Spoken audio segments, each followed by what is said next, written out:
ជំរាបសួរបងប្អូនទាំងអស់គ្នាត្រឡប់មកទៀតហើយជាមួយគ្រួសារខ្ញុំថ្ងៃនេះបងប្អូនសាកទាយមើលបន្លែសាច់ច្រើនអញ្ចឹងធ្វើអីដែរបងប្អូន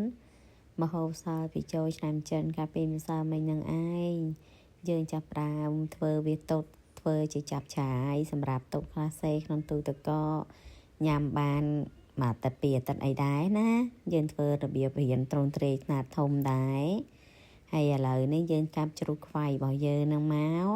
បន្ទាប់មកយើងយកវាទៅឆាថែមគ្រឿងថែមអីតិចតួចចឹងណាបងប្អូនហើយគ្រឿងយើងនឹងមានអីទេស្ករអំបិលប៊ីចេងយើងនឹងឯងនៅក្នុងខ្ទះបាយយើងនឹងងាយនឹងឯងបន្ទាប់មកយើងឆារួចហើយយើងចាក់ចូលក្នុងឆ្នាំងទៅហើយឥឡូវយើងមានយីហឺបកាក៏ដូចជាស្បែកជ្រូកផ្សិតហើយជាកដាវហ្នឹងហើយយើងដាក់ចូលជាមួយគ្នាទៅយើងឆាថែមគ្រឿងថែមអីតិចតួច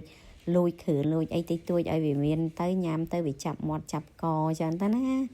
ហ្នឹងហើយហើយឥឡូវហ្នឹងយើងថែមទឹកស៊ុបបន្តិចទឹកស៊ុបមាន់របស់យើងធ្វើកាលពីម្សិលមិញសម្រាប់ឱកាសបុណ្យចូលឆ្នាំចិនយើងហ្នឹងដល់ចឹងយើងរោយទឹកស៊ុបហ្នឹងទៅឲ្យវាមានជាតិជាមួយហ្នឹងទៅយើងចាក់ចូលទៀតចាចាក់ចូលក្នុងឆ្នាំងធំយើងចឹងទៅឥឡូវនេះយើងចាប់ផ្ដើមម្លេងខ្ទឹមកូរលេងហ្នឹងឥឡូវយើងចាប់ផ្ដើមដាក់បន្លែយើងហើយបន្លែហ្នឹង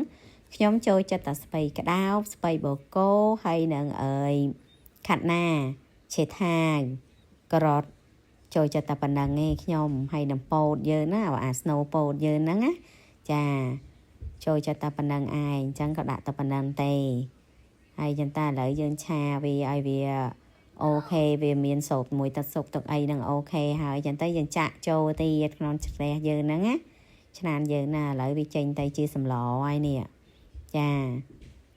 ចេញមកជាសម្លហើយតំណូនទេ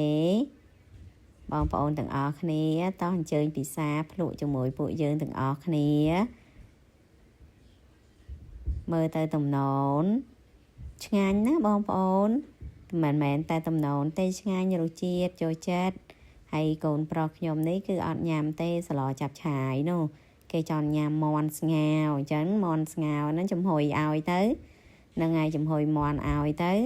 ដាក់មួយទឹកស្អ៊ីវទៅកូនប្រុសខ្ញុំនោះហើយកូនស្រីខ្ញុំគេចូលចិត្តដូចប៉ាដូចម៉ាក់ដែរចាប់ឆាយហ្នឹងប៉ាគេដួសឲ្យចឹងទៅរបស់ដែលគេមិនចូលចិត្តទៅគេដួសដាក់ចានឲ្យវិញគេមិនញ៉ាំទេហើយមើលមាត់លោកប្តីខ្ញុំណាសម្រក់គីឡូអីក៏មិនចេញដែរបើគ្រាន់តែឃើញមាត់ហ្នឹងក្លៀនហូបតាមឲ្យបងប្អូនអើយខ្ញុំនោះចាឥឡូវអញ្ជើញមួយខ្ញុំមួយម៉ាត់តោះអរគុណច្រើនបងប្អូនតាមដានវីដេអូរបស់ខ្ញុំសូមឲ្យមានសុខភាពល្អសំណាងល្អទាំងអស់គ្នា